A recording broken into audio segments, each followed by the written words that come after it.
Hello there, and welcome to today's episode of the Easy EdTech Podcast. My name is Monica Burns, and I am so glad that you're here to join me today. If you want to make the most of education technology, aka EdTech, well, you are in the right place. My goal has always been to help make EdTech easier and give you ideas you can try yourself, share with a colleague, or bookmark for later in the school year. Every Tuesday here on the Easy EdTech Podcast, you'll hear stories from my time in the classroom, the work I do now with schools and districts, and my travels to different EdTech events. Get ready for solo episodes where I share some quick tips and stories, and interviews full of practical ideas and stories from new guests each month. If we mention something you'd like to check out, make sure to click the link. You'll find it in the episode description or the summary area where you're listening to this podcast, or you can find every episode and all of the resources we mention by going to classtechtips.com/podcast, or by going to classtechtips.com and just clicking on the Easy EdTech Podcast button at the top of the page. This episode is sponsored by my Amazon storefront. I've pulled together more than a dozen lists of my favorite gifts, books, and spring cleaning items for educators. My collections on Amazon make it easy to find all of my books written by Easy EdTech Podcast guests, and so much more. Use the link classtechtips.com/Amazon to go straight to my Amazon storefront.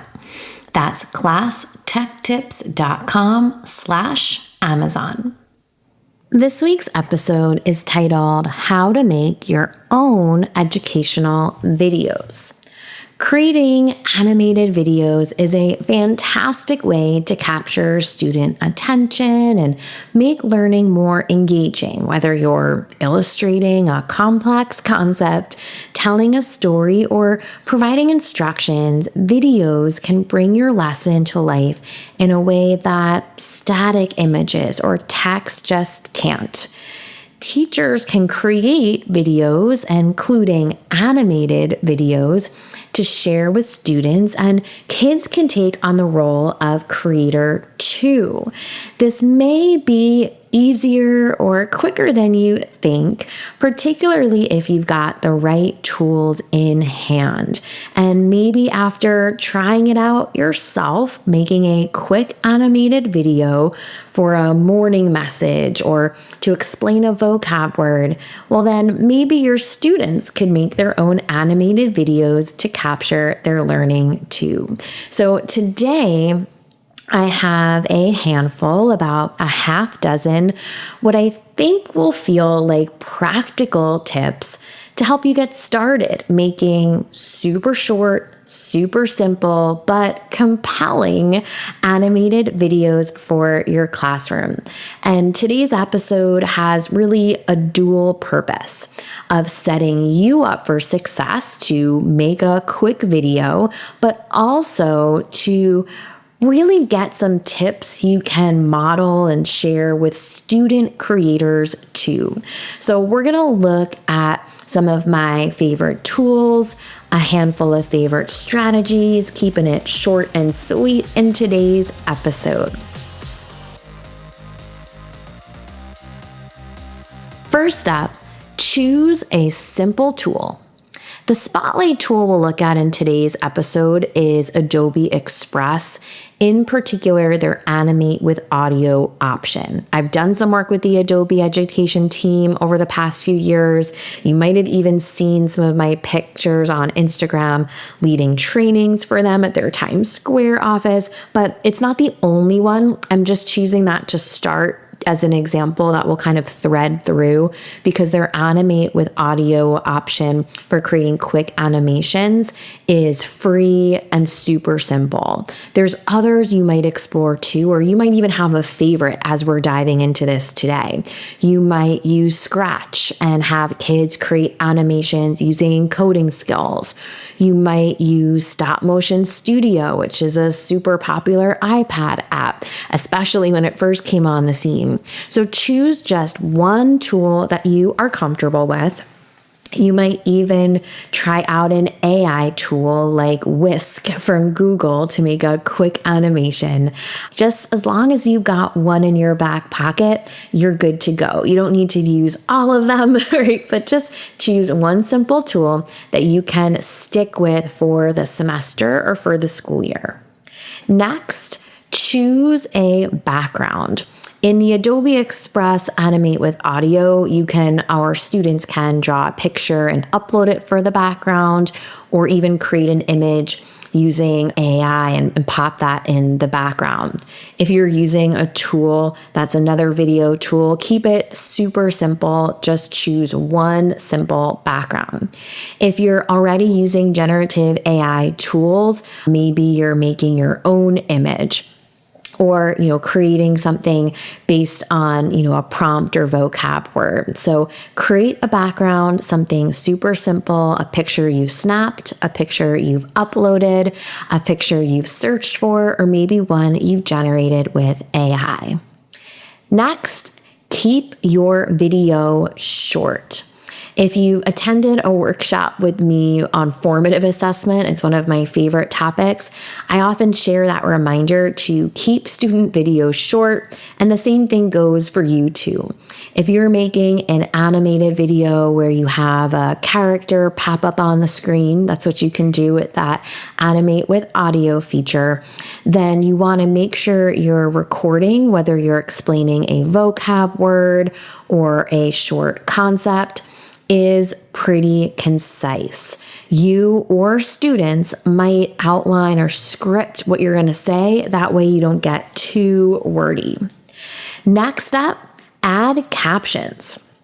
Whether you or your students are creating animated videos, you can add captions to make it easier for everyone to interact with your content. I mentioned the Adobe Express earlier. They have a quick action for adding captions. Canva has this built in too, where if you add a video, you can add in captions using the text feature. This is a great way to make sure anything you or students are making is accessible for all viewers of the content. To take it one step further, you might use this next tip, which is to translate your captions. I was at an event where I saw Jesse Lubinsky from Adobe share this strategy. I think it was last year or the year before, and it was super impressive, and I brought it into my rotation.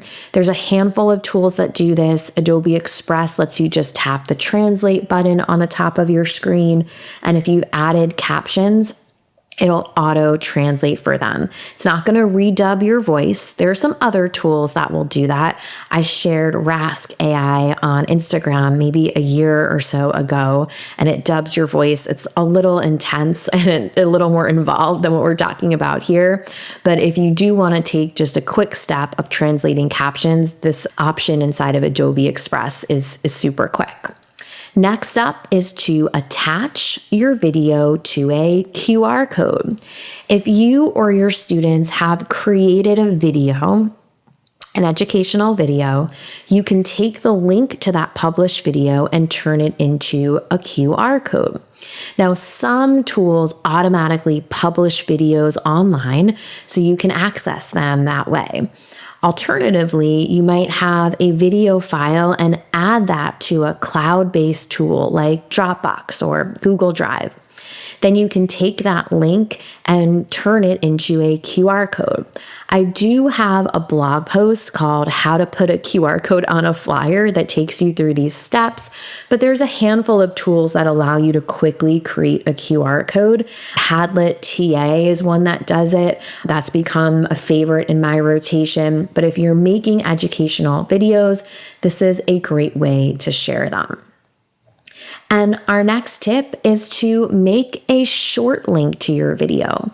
QR codes are great if you're planning on scanning something, but if you're going to just click on it, maybe a video that was posted in a learning management system, in an email, or on a website, I always am like, why is there a QR code in this email? If I'm reading it on my phone, right? I want to just be able to click on it. Well, you might use a short link. There's a few different link shortener tools. These are designs that you can quickly and easily type in a link, or you can smoothly click on a link if it pops up for you. It makes it shorter.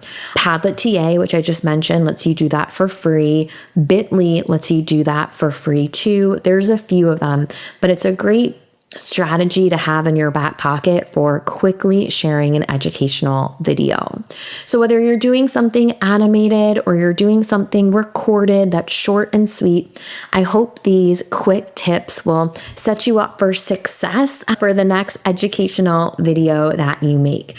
The key is to start simple, gradually, and just add more elements over time as you become more comfortable with the process. If you get my newsletter, you know I love sharing lots of creative open-ended tools. I have a whole chapter in my book, EdTech Essentials, dedicated to this idea of create, and another dedicated to the idea of assess, if you're thinking more about the assessment piece. But no matter where you go, what direction you choose here, lots of things for you or for students to do to create some videos. So let's make this EdTech easy with a few key points from today's episode. Choose a simple, user-friendly tool to get started. Aim for short and sweet videos to make content more digestible for students. Focus on accessibility, like adding captions or translations. Use QR codes or short links to share videos easily. Remember, you can find the show notes and the full list of resources from this episode by heading to easyedtechpodcast.com. This episode is sponsored by my Amazon storefront. I've pulled together more than a dozen lists of my favorite gifts, books, and spring cleaning items for educators. My collections on Amazon make it easy to find all of my books written by Easy EdTech Podcast guests, and so much more. Use the link classtechtips.com/Amazon to go straight to my Amazon storefront. That's classtechtips.com/Amazon. Thank you for listening to this new episode of the Easy EdTech Podcast. I love creating new episodes for you each week, but I could use a bit of help spreading the word about the podcast. Can you leave a rating or review on your favorite podcast app? Spotify will let you tap on the stars, and Apple Podcasts will let you tap on the stars and leave a 1 or 2 sentence review. Thank you so much for taking this extra step. It helps other educators find episodes like this one when they're searching for EdTech tips.